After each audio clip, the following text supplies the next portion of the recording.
If you're a homeschool mom who has never studied music, you are going to love my new series on Mastering Music 101 Basics for Homeschool Parents. Today is part one, Basic Note Reading. Let me say, however, that as the homeschool parent, you do not have to master these concepts in order to help your children learn them. I just want to give you an overview today, and you can continue to learn more as you learn alongside your child. The next 2 weeks, we'll continue with the Mastering Music 101 series with a music history overview and an introduction to musical instruments. But let's begin with the basics of music theory and note reading today. If you are a homeschooler looking for ways to easily and affordably include a quality music education in your homeschool, you've come to the right place. This is the Music in Our Homeschool podcast. I'm Gena Mayo, homeschooling mom of 8 and music teacher for over 30 years. You'll want to download the Mastering Music 101 printable pack. The link is in the show description, and you will be able to take some notes and see some printables about the things I am talking about. Also, if you are listening to this on a podcast, you might want to head over to the YouTube video that accompanies this podcast episode. And by the way, I do have a YouTube video with every single podcast episode. If you prefer that, it's at my YouTube channel, Gena Mayo, Genamayo. All right, let's get started. So, how is music organized? By about the year 1600, music was organized in a way that is similar to how we write and read music today. Music notes are written on a staff of 5 lines and 4 spaces. You can see right here we've got 5 lines, and then in between 4 spaces. And if there is a brace that connects the staff, right here, this little symbol is called a brace. And see how it's connecting this staff and this staff. So if you have the staffs connected with a brace, that's called a grand staff. A treble clef would be on the top and the bass clef on the bottom. Let me show you what those look like bigger. This is the treble clef.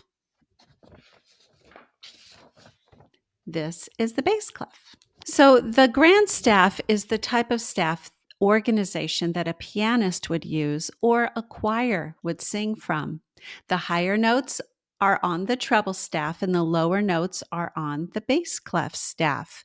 Each line and space is numbered, counting from bottom to top, and every single line and space has a particular note name, which is determined by the clef, whether you're using treble or bass clef. Let's learn what those are called. The bottom line in a treble clef staff is called the E. So right here's the bottom line. So this is the E. And we number them 1, 2, 3, 4, 5. Those are the 5 lines, and the spaces are in between, as you can see here, 1, 2, 3, and 4.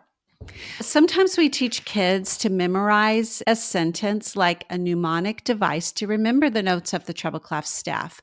When I was a kid, I learned every good boy deserves fudge, or every good boy does fine. E, G, B, D, F. I don't particularly like that technique because it adds an extra step. You have to think every, that's an E, so the first note is E, or that note that I'm looking at when I'm playing the piano is E. And it's much quicker if you can learn it as a chant like this: E, G, B, D, F. E, G, B, D, F. Those are the lines of the treble clef. So then you could just look at the note that you're talking about and go E, G, B, B. And it's much faster than saying every good boy starts with a B. That's a B. See what I'm saying? Okay, so for the spaces of the treble clef, it actually spells a word. FACE, it spells the word face. So that one is very easy, FACE. Now let's talk about the bass clef staff. With the bass clef, again, you're counting from bottom to top. This is 1, 2, 3, 4, 5 lines and 1, 2, 3, 4 spaces. The lines of the bass clef are G, B, D, F, A. And again, we want to do it with a chant. G, B, D, F, A. G, B, D, F, A. The lines of the bass clef all the way. And then for the spaces, you've got A, C, E, G. A, C, E, G. The bass clef spaces, wowee. So there you have the way to know the notes of the treble and the bass clef staff. Now, as you're looking at those notes, you may notice a pattern. When you go from the line note to the space note that's right above it, it's going in order of the alphabet. You've got E, F, G, and then we start all the way back over at A, because in music, you only have A, B, C, D, E, F, G. So that it would be E, F, G, A, B, C, D. And so it's just going in order like that. And that's how it works. Go to the page where you can see the grand staff with treble and bass clef and the piano notes above. So what happens with the grand staff, if you start down here with this note, so that is in the second space on the bass clef, so that is A, C, E, G, that is C.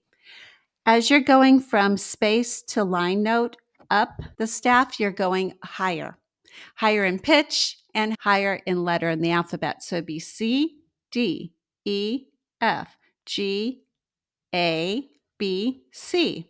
Now, when you get to C, you'll notice that you've got this little line through a note above the staff. If you're looking at bass clef, it's in red on my paper here. Or for treble clef, it's right below the staff. And that is exactly the same note, whether you're looking in treble clef or bass clef. That is called middle C. If you look on a piano keyboard, and if you have the full piano keyboard, which has 88 keys on it, pretty much right in the center of the piano, there are 2 black keys. Notice the pattern of 3 black keys, 2 black keys. So if you look at 2 black keys and you go just to the left of it, that's C. It's the 4th C on the piano, and that is middle C, which corresponds to this note and this note.